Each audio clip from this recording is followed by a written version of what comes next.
હું ધોરણ 12 માં છું.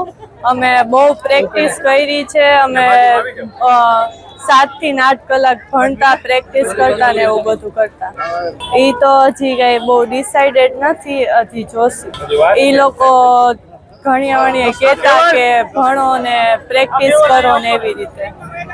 આજે બાળકો માટે ધોરણ 10 ની પરીક્ષા એટલે એના જીવનનો પહેલો અને મોટો પડાવ અભ્યાસની જે કારકિર્દી હોય એમાં, એના માટે આજે મારી દીકરી સૃષ્ટિ પણ ધોરણ 10 ની પરીક્ષામાં અપિયર થવા માટે અહીંયા આવી છે.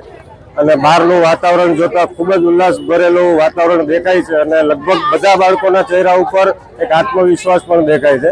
મારી દીકરીની વાત કરું તો એણે પોતે પણ છેલ્લા આખા વર્ષમાં ખૂબ તૈયારી કરી છે અને સારી રીતના પોતાની પરીક્ષા આપી શકે એ રીતના આત્મવિશ્વાસ સાથે પરીક્ષા આપવા માટે થઈને અહીંયા આવી છે. રોજ